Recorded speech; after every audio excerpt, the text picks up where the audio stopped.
Halo para intelektual muda, video kali ini saya akan membahas tentang conditional sentence. Nah, apa itu conditional sentence? Kita kenal dulu. Conditional sentence merupakan kalimat majemuk yang berisikan kondisi mengenai sebuah pengandaian, imajinasi atau suatu kejadian yang belum terjadi. Intinya, conditional sentence ini adalah kalimat pengandaian. Nah, untuk memahami conditional sentence, perlu kita ketahui bentuknya dahulu. Conditional sentence bentuknya adalah if clause diikuti oleh main clause. Apa itu clause atau klausa? Klausa minimal terdiri atas subjek dan kata kerja.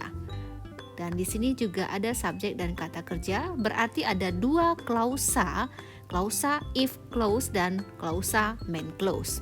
Jika if clause, maka di depannya harus ada if, subjek dan kata kerja, sedangkan main clause tidak ada if. Oke, kalau begitu, if clause merupakan bagian dari kalimat pengandaian. Ada if di depan, berarti itu pengandaian. Sedangkan main clause biasanya berisi konsekuensi atau akibat dari kondisi pengandaian sebelumnya. Nah, itulah yang disebut dengan main clause-nya. So, dapat disimpulkan bahwa conditional sentence merupakan kalimat pengandaian. Alright, sekarang kita lihat pattern-nya atau tipe-tipe dari conditional sentence. Nah, conditional sentence terdiri atas 4 tipe. Ada yang namanya conditional sentence tipe 0 atau zero conditional sentence. Kemudian ada namanya conditional sentence tipe 1 atau first conditional sentence. Dan ada conditional sentence tipe 2 atau second conditional sentence. And the last is conditional sentence tipe 3 atau third conditional sentence. Baik, sekarang kita bahas satu-satu dulu atau tipenya dimulai dari zero conditional sentence.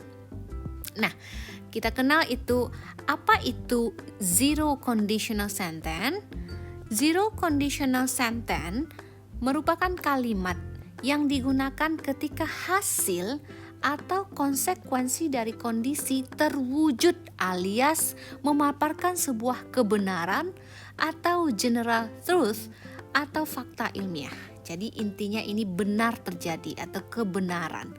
Nah, kalau begitu ingat ya, ini adalah definisi dari conditional sentence tipe 0 atau 0. Nah, seperti apa contohnya? Perhatikan ya. Contoh pertama, I feel sick if I eat too much. Saya merasa sakit jika saya makan terlalu banyak. Ingat tadi, conditional sentence itu pasti memiliki if clause. Mana if clause-nya? Ini if dan ini clause-nya. Ada subjek I dan kata kerja it. Sedangkan di depannya ini merupakan main clause. Mana apakah ini clause? Benar, ada subjek dan ada kata kerjanya. Nah, jadi if clause-nya dalam bentuk simple present juga. Contoh kedua, if you don't brush your teeth, you get cavities. Jika kamu tidak menggosok gigimu, kamu ada lubang di gigimu, akan memperoleh lubang. Nah, ini if clause-nya, if, ini subjeknya, ini kata kerjanya, verbnya, ini subjek dan ini kata kerja. Nah, intinya conditional sentence tipe 0 benar-benar terjadi. Ya, kalau nggak gosok gigi, gigi berlubang. Kalau makan terlalu banyak, maka akan sakit. Nah, jadi benar-benar sebuah kebenaran atau general truth. Kalau begitu dapat disimpulkan pattern-nya atau rumusnya dari conditional sentence tipe 0 ini, if diikuti oleh simple present tense, kemudian clause berikutnya atau main clause-nya juga simple present tense. Nah, apa itu simple present tense? subjek diikuti oleh kata kerja bentuk pertama is atau s. Ini tergantung kepada subjeknya. Nah, jika kamu belum paham tentang simple present, silahkan simak video lain terkait dengan simple present tense. Jadi, dua-duanya simple present tense ya. Oke. Sekarang kita masuk ke conditional sentence tipe 1 atau first conditional sentence. Kita kenal dulu definisinya. Merupakan kalimat pengandaian yang digunakan ketika hasil atau konsekuensi memiliki kemungkinan untuk terjadi di masa depan. Jadi ada kemungkinan terjadi in the future ya. So, kita lihat contohnya sekarang. Nah, kita tandai ini dulu. Kasih warna dulu biar cantik. Oke, ini adalah definisinya. Nah, sekarang kita masuk ke contoh. If he gives her chocolate, she will be happy.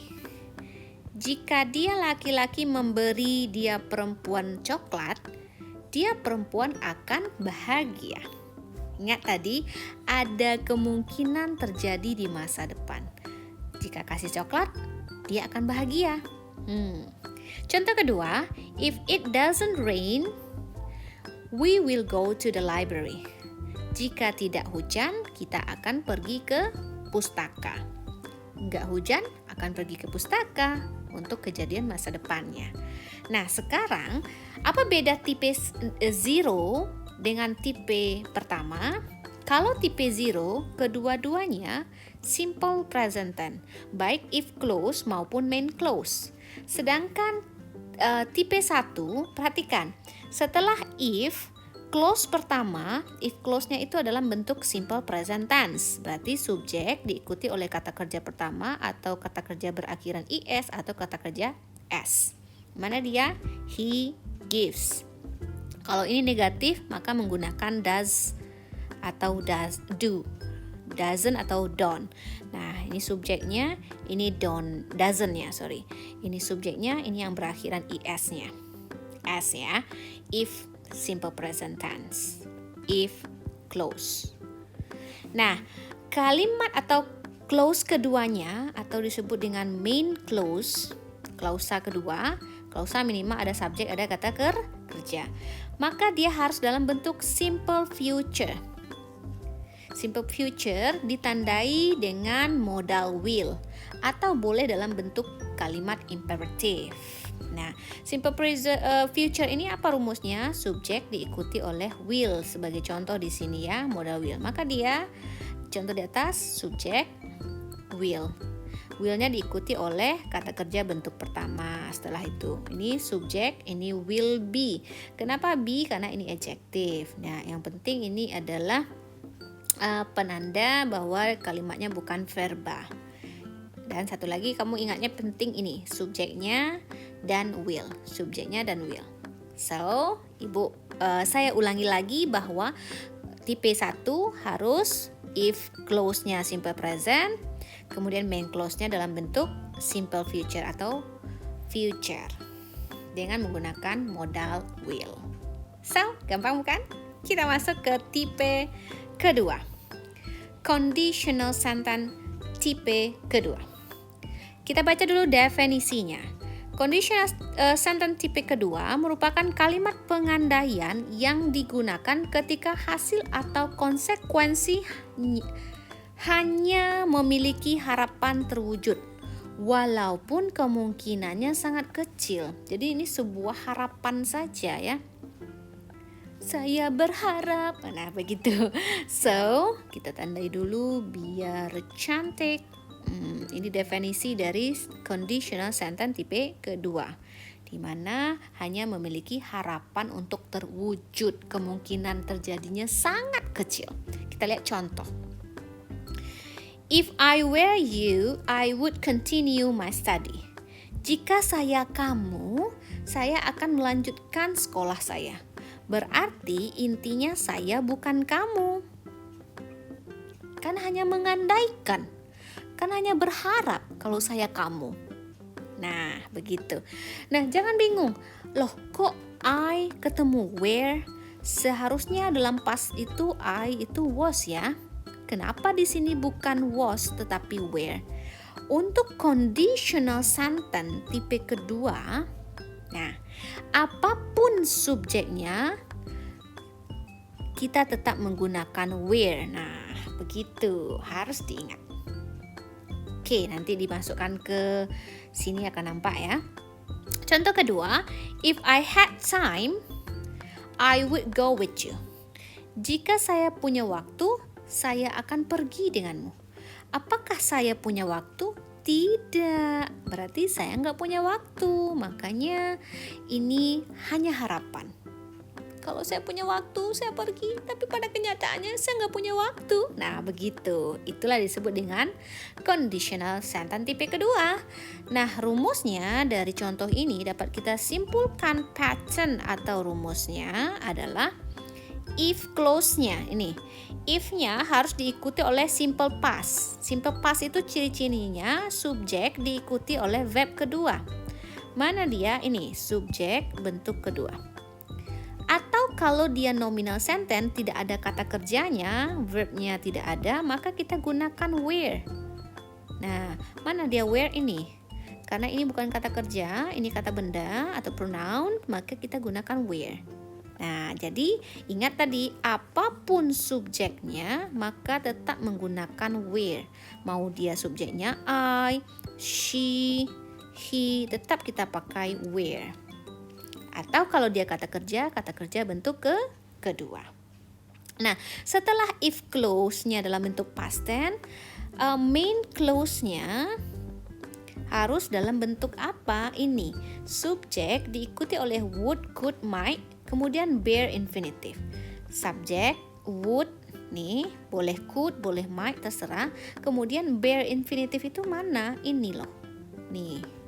Artinya kata kerjanya nggak boleh ditambah embel-embel apapun. Tidak boleh going, tidak boleh gone, tidak boleh when bentuk kedua, tidak boleh.